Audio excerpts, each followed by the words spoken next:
Polisi memastikan tulang belulang manusia yang ditemukan di area perkebunan kelapa sawit di Kabupaten Banyuasin, Sumatera Selatan merupakan milik Christina 80 tahun. Korban diketahui merupakan seorang lansia pensiunan guru sekaligus pemilik rumah kos di kawasan Palembang. Berdasarkan hasil penyelidikan, korban diduga tewas setelah lehernya dijerat menggunakan tali oleh pelaku berinisial YG 61 tahun. Seusai menghabisi korban, pelaku juga membakar tubuh Christina untuk menghilangkan jejak kejahatannya. Informasi selengkapnya terkait kronologi kejadian akan dilaporkan langsung oleh jurnalis Tribun Sumsel. Rekan Rahmat, silakan laporan Anda. Baik, terima kasih rekan Anggra. Jadi dapat saya laporkan bahwasannya memang benar peristiwa hilangnya Christina, seorang lansia pensiunan guru yang dilaporkan hilang sejak tanggal 14 Januari 2026 dan dilaporkan oleh keluarganya ke kantor polisi pada tanggal 16 Januari 2026 akhirnya terungkap setelah kemarin polisi berhasil menemukan jasad Christina yang hanya menyisakan tulang belulang di sebuah pinggir kebun sawit yang berada di Kecamatan Tanjung Lago, Kabupaten Banyuasin.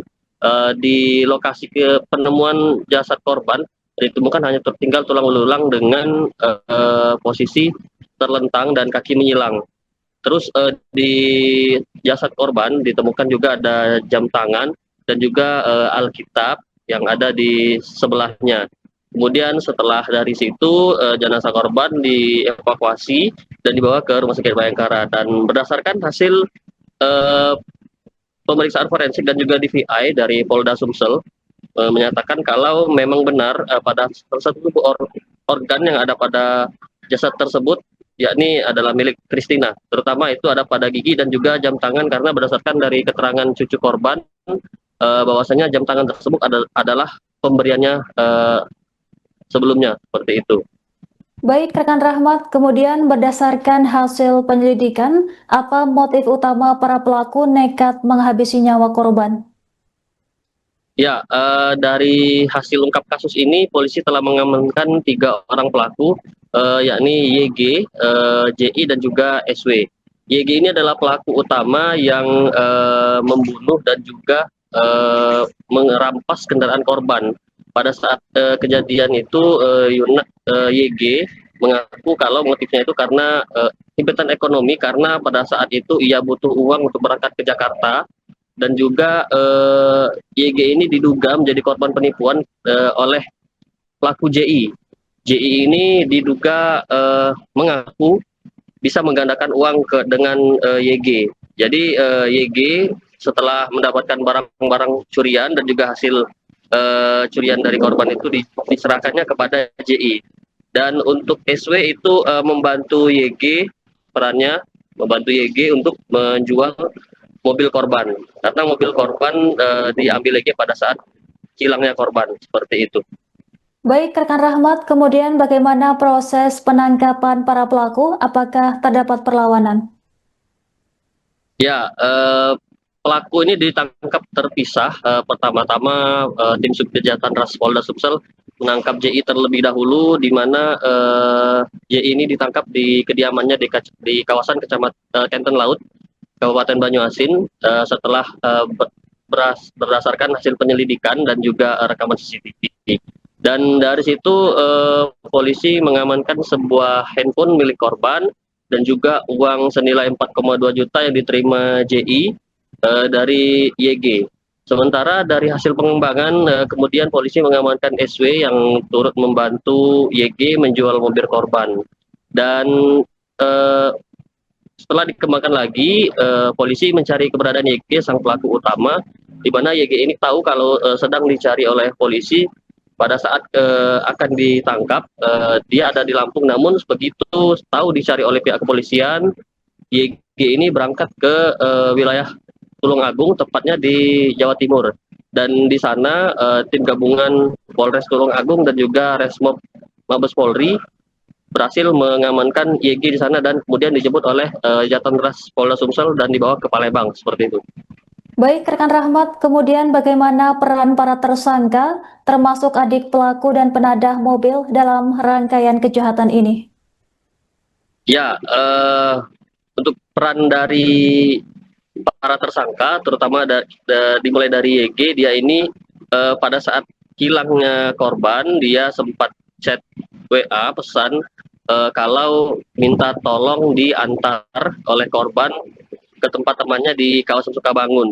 Kemudian pada saat di jalan di kawasan Jalan Kolonel Haji Burlian, tersangka YG ini meminta korban menepikan kendaraan dan di sana pelaku langsung menjerat leher korban dari belakang hingga korban tidak bisa bernafas.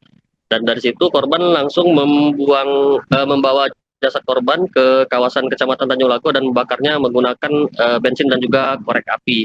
Setelah dari situ YG ini datang ke rumah JI, menyerahkan sebuah handphone dan juga uang, lalu kembali lagi ke rumah korban mengambil BPKB kendaraan mobil korban.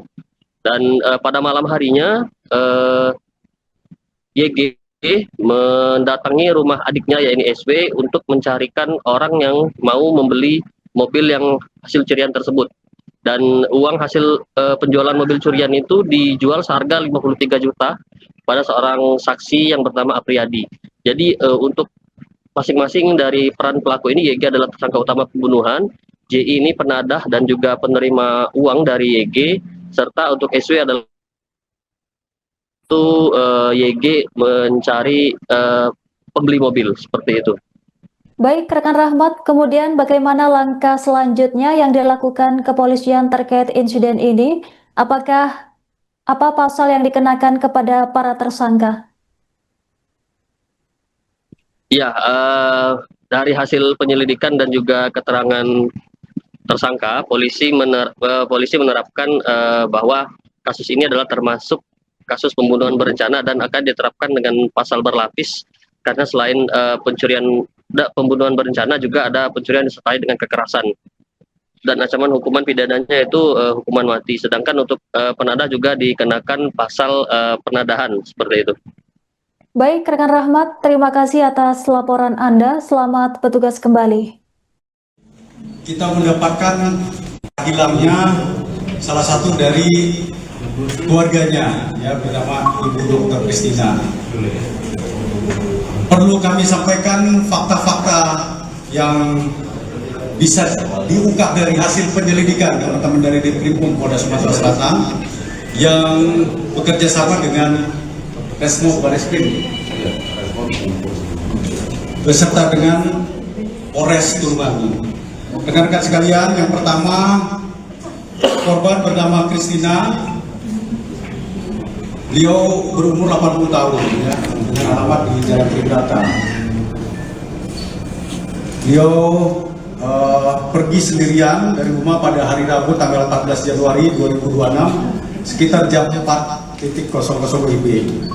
Kemudian korban tersebut pergi dengan membawa satu unit HP, kemudian mengendarai kendaraan jenis sedan, ya, warna merah. Kemudian pada tanggal 14 Januari 2026 sekira pukul 4.15 korban sempat memberi kabar kepada cucunya bernama Yunia bahwa korban sedang berada di Rumah Sakit Bayangkara untuk mendaftar berobat sendirian. Kebetulan saksi hadir.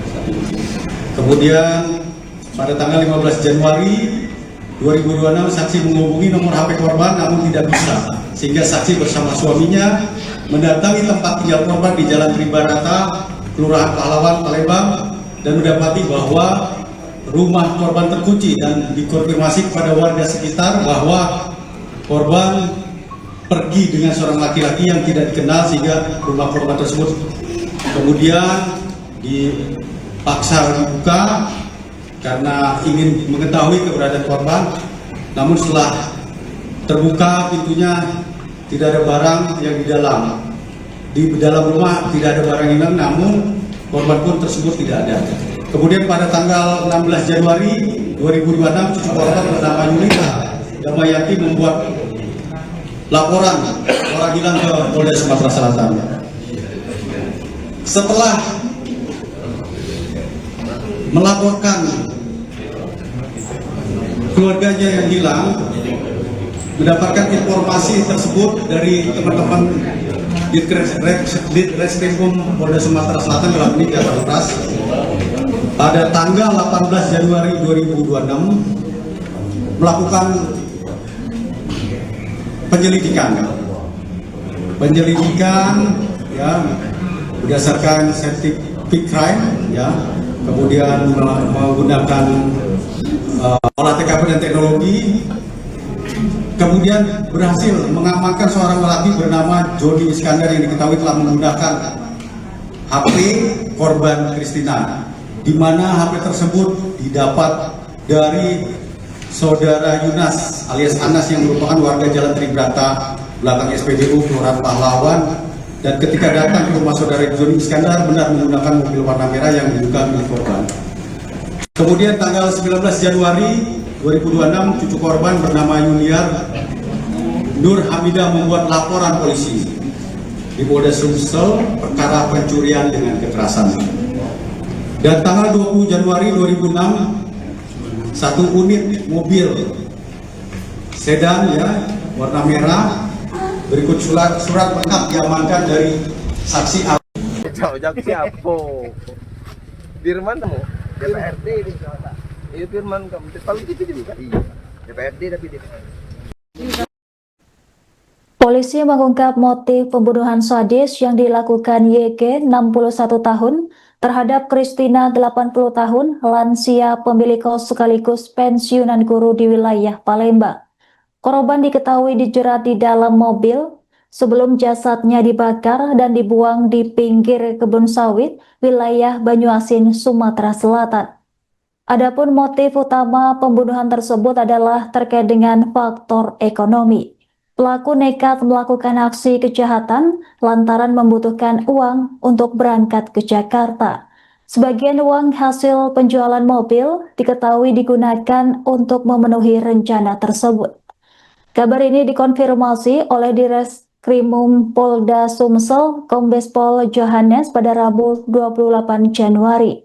Selain itu, YG juga diduga menjadi korban penipuan oleh JI yang mengaku mampu menggandakan uang.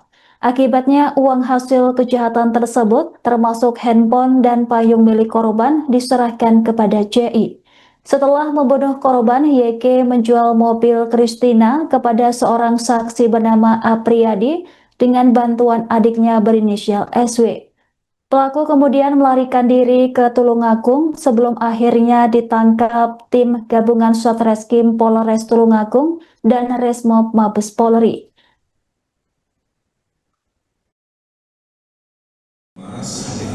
Jadi setelah kita melakukan penyelidikan, ini kasus pembunuhan berencana. Diawali dengan hubungan komunikasi korban dan pelaku pada pukul 4.22 dini hari, di mana pelaku melakukan komunikasi dengan WA, minta diantar oleh korban ke rumah temannya, dan pengakuan dari pelaku dia sudah mempersiapkan seutas tali untuk menjerat dari korbannya.